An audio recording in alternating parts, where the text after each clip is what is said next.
সুন্দর বনের গহীন জঙ্গলে থাকতো এক বাঘিনী মা। তার ছিল 3টা বাচ্চা। বাঘের বাচ্চাগুলো যখন একটু বড় হলো, তখন একদিন বাঘিনী মা তাদেরকে ডেকে বলল, তোরা তো এখন বড় হয়েছিস, তোদের এখন হরিণ শিকার করা শিখতে হবে। হরিণের মাংস হচ্ছে আমাদের সবচেয়ে প্রিয় খাবার। যখন দেখবি হরিণের পাল হেঁটে যাচ্ছে, তখন পেছন থেকে তাদের উপর ঝাঁপিয়ে পড়তে হবে, ঘাড়ের মাঝে কামড় দিতে হবে। না না আম্মু, ওইভাবে বলো না। হরিণ কত সুন্দর দেখতে, কি মায়া লাগে। আমি কখনো হরিণের ঘাড়ে কামড় দিতে পারবো না, কখনো না। এ কি, হরিণ শিকার করা না শিখলে তুই খাবি কি? আমি ফলমূল খাবো, মধু খাবো, ঘাসের বিচি খাবো।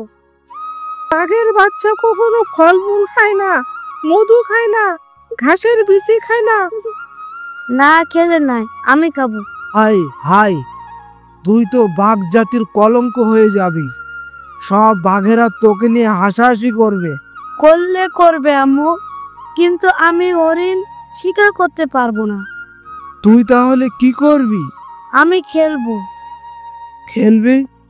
কার সাথে খেলবি? আমি চুপি চুপি নদীর তীরে গিয়েছিলাম। দেখেছি নদীর অন্য পারে মানুষের বাচ্চারা খেলছে। আমি তাদের সাথে খেলতে চাই। হাই হাই হাই, তোর নিশ্চয় মাথা খারাপ হয়ে গেছে। শুধু যাদের মাথা খারাপ হয়ে যায় তারাই মানুষের কাছে যেতে চায়। মানুষ খুবই ভয়ঙ্কর। বাঘের বড় বাচ্চা মাথা নেড়ে বলল, হ্যাঁ, মানুষ খুবই ভয়ঙ্কর। তুই যদি মানুষের কাছে যাস, তাহলে সবাই মিলে তোকে পিটিয়ে মেরে ফেলবে। মানুষের কাছে থাকে বন্দুক, সেই বন্দুক দিয়ে দূর থেকে গুলি করতে পারে, প্রচন্ড শব্দ হয়। তখন তুই মানুষের কাছে যাস, তাহলে মানুষ দূর থেকে তোকে গুলি করে দেবে। আমি যদি তাদের কামড় দিতে যাই, তাহলে তো তারা ভয় পেয়ে গুলি করতে পারে। কিন্তু আমি তো কখনো তাদের কামড় দিতে যাব না। আমি তো তাদের সাথে খেলতে যাব। বাঘ কখনো মানুষের সাথে খেলতে যায় না। মানুষের মাথা ভর্তি শুধু ফিসলে ভর্তি। তোকে যদি জ্যান্ত ধরতে পারে, তাহলে হয় চিড়িয়াখানায় আটকে রাখবে, না হয় সার্কাস দেখাবে। খবরদার, মানুষের ধারে কাছে যাবি না। কিন্তু সে কেমন করে খেলবে? তারপরেও সময় পেলে বাঘের বাচ্চাটা নদীর তীরে ঘন গাছপালার মাঝে লুকিয়ে থাকে। মানুষের বাচ্চাদের খেলতে দেখে আর লম্বা লম্বা দীর্ঘশ্বাস ফেলে। এভাবেও অনেকদিন পার হয়েছে। বাঘের ছোট বাচ্চাটি আর ছোট নেই, সে অনেক বড় হয়েছে, কিন্তু এখনো তার মানুষের বাচ্চাদের সাথে খেলতে খুব ইচ্ছা করে। একদিন সে নদীর তীরে ঘন গাছপালার মাঝে লুকিয়ে লুকিয়ে বাচ্চাদের খেলতে দেখছে। তখন হঠাৎ লক্ষ্য করলো ছোট একটি মেয়ে তার ছোট কলসিটা নিয়ে নদী থেকে পানি নিতে এসেছে। যখন সে কলসিতে পানি ভরছে, তখন হঠাৎ করে ছোট মেয়েটা পা পিছলে নদীর মাঝে পড়ে গেল।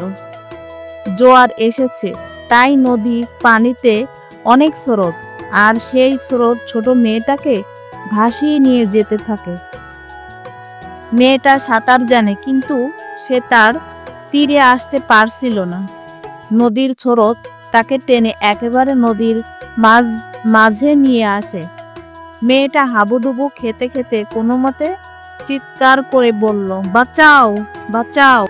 মেয়েটার চিৎকার শুনে নদীর তীরে যে বাচ্চারা খেলছিল তারাও ছুটে এলো।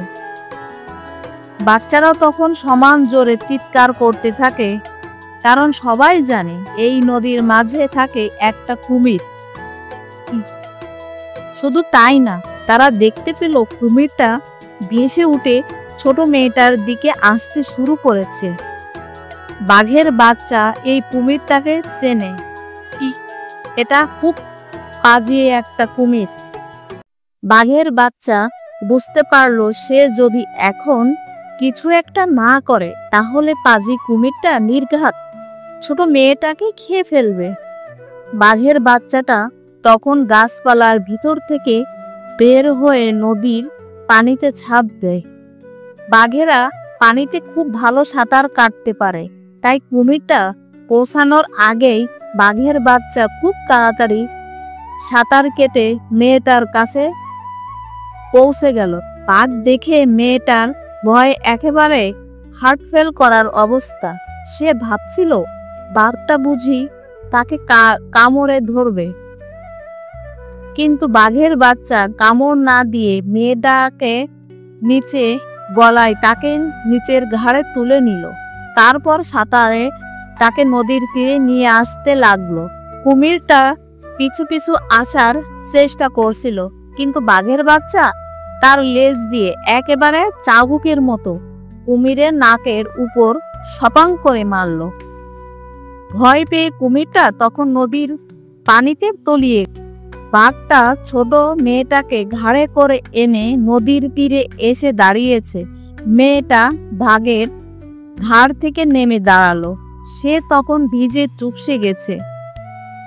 নদীর তীরে যারা ছিল তাদের একজন বল, এই ফুলি, তাড়াতাড়ি চলে আয়, বাঘটা না হলে তোকে খেয়ে ফেলবে। কখনো না, এই বাঘটা খুব সুইট, এটা কখনো আমাকে খাবে না। বাঘকে কখনো বিশ্বাস করতে হয় না, যখন খিদে পাবে তখন খপ করে তোকে খেয়ে ফেলবে। কখনো খাবে না, দেখিসনি এই বাঘটা আমাকে কুমিরের হাত থেকে বাঁচিয়ে এনেছে। ততক্ষণ গ্রাম থেকে একজন একটা বন্দুক নিয়ে এসে বলল, সবাই সরে যাও, আর কোনো ভয় নাই, আমি এক গুলিতে বাঘটাকে শেষ করে দেব। খবরদার, আমার বাঘকে কেউ গুলি করতে পারবে না। বাঘ খুব ভয়ঙ্কর, আমাদের গরু ছাগল খাবে, তারপর আমাদের খাবে। ফুলি, তুই সরে যা, বাঘটার নাক বরাবর একটা গুলি করে দিই। এই বাঘটা আমার প্রাণ বাঁচিয়েছে, আমি এই বাঘটার প্রাণ বাঁচাবো। নদীর তীরে যে ছোট ছোট ছেলে মেয়েরা ছিল তারা সবাই তখন মাথা নেড়ে বলল, ফুলি ঠিকই বলেছে, আমরা সবাই দেখেছি এই বাঘটা ফুলির প্রাণ বাঁচিয়েছে। এই বাঘটা অন্য বাঘের মতো না, এই বাঘটা খুবই সুইট। না না, বাঘ কখনো সুইট হয় না, তুই সরে যা, একটা গুলি করে দি। সরবো না, গুলি করতে পারবে না। তখন অন্য সব বাচ্চাও দৌড়ে এসে বাঘটাকে ঘিরে দাঁড়িয়ে বলল, না না না, গুলি করতে পারবে না, পারবে না। তাহলে এখন কি করবি? আমার বাঘটাকে নিয়ে যাব, আমাদের বাসায় থাকবে। বাঘ কখনো বাসায় থাকে না, বাঘ থাকে জঙ্গলে। আয়, সবাই বাড়ি যাই, বাঘটাও জঙ্গলে চলে যাক। আগে বাসায় নিয়ে বাঘটাকে চা নাস্তা খেতে দিই, তারপরে বাঘটা যদি জঙ্গলে যেতে চাই চলে যাবে। বাঘটা এতক্ষণ সবার কথা শুনছিল, কিন্তু সে তো তার মানুষের ভাষা কথা বলতে পারে না, তাই কিছু বলতে পারছিল না। যখন শুনলো ফুলি তাকে তাদের বাসায় নিয়ে চা নাস্তা খাওয়াবে, তখন সে খুব খুশি হলো। সে তখন সবার সাথে হেঁটে হেঁটে ফুলিদের বাসায় এলো।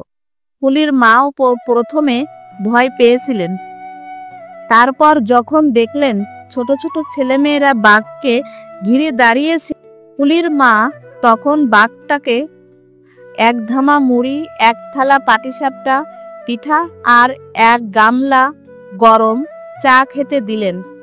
বাঘ খুব মজা করে চিবিয়ে চিবিয়ে সব মুড়ি, পাটিসাপটা, চা খেয়ে ফেলল। সবাই গোল হয়ে বসে বাঘের চা খাওয়া দেখছিল। যখন চা খাওয়া শেষ হলো তখন সবাই ভাবলো এখন বাঘটা বুঝি জঙ্গলে ফিরে যাবে। কিন্তু বাঘটা মোটেও জঙ্গলে ফিরে গেল না। হুলিদের বাড়ির পিছনে যে তেঁতুল গাছ আছে সেই তেঁতুল গাছের তলায় গুটিসুটি মেরে শুয়ে গেল। হুলির মা তখন বাঘটার উপর একটা কাঁথা বিছিয়ে দিলেন। বাঘটা তখন রীতিমতো নাক ডেকে ঘুমাতে লাগলো। সেই থেকে বাঘটা ফুলিদের গ্রামে থাকে। গরু ছাগলেরা প্রথম বাঘ দেখে ভয় পেয়ে দড়ি ছিঁড়ে পালিয়ে যেতে, কিন্তু তখন দেখলো বাঘটা মোটেও তাদের খেয়ে ফেলছে না, তখন তারা আরো বাঘকে ভয় পেত না। সকালবেলা যখন স্কুলে যাবার সময় হয় তখন বাচ্চারা দল বেঁধে স্কুলে যায়। বাঘটাও তখন বাচ্চাদের সাথে স্কুলে যায়। বাচ্চারা যখন ক্লাসরুমের ভিতরে লেখাপড়া করে তখন বাঘটা বারান্দায় শুয়ে থাকে। যদি স্কুলে দেখে কোনো স্যার কিংবা ম্যাডাম বাচ্চাদের বকাবকি করছে, তখন বাঘটা সেই স্যার কিংবা ম্যাডামের দিকে তাকিয়ে একটা চাপা গর্জন করে। সেই গর্জন শুনে স্যার আর ম্যাডাম এত ভয় পেয়ে যায় যে আর কোনোদিন কোনো বাচ্চাকে বকাবকি করে না। বিকালবেলা যখন বাচ্চারা খেলে তখন বাঘটার সবচেয়ে মজা হয়। সে নেচে কুদে লাফিয়ে লাফিয়ে বাচ্চাদের সাথে খেলে। বাঘটা সবচেয়ে ভালো খেলতে পারে হাডুডু। হাডুডু খেলার সময় সবাই মিলে তাকে ধরে রাখতে পারে না। এই বাঘটার কথা দূর দূর এলাকার মানুষও জেনে গেছে, তাই অনেক দূর থেকে মানুষরা বাঘটার সাথে ছবি তোলার জন্য চলে আসে। বাঘটা সবার সাথে ছবি তোলে। হুলি আর বাঘ এভাবেই জীবন কাটালো।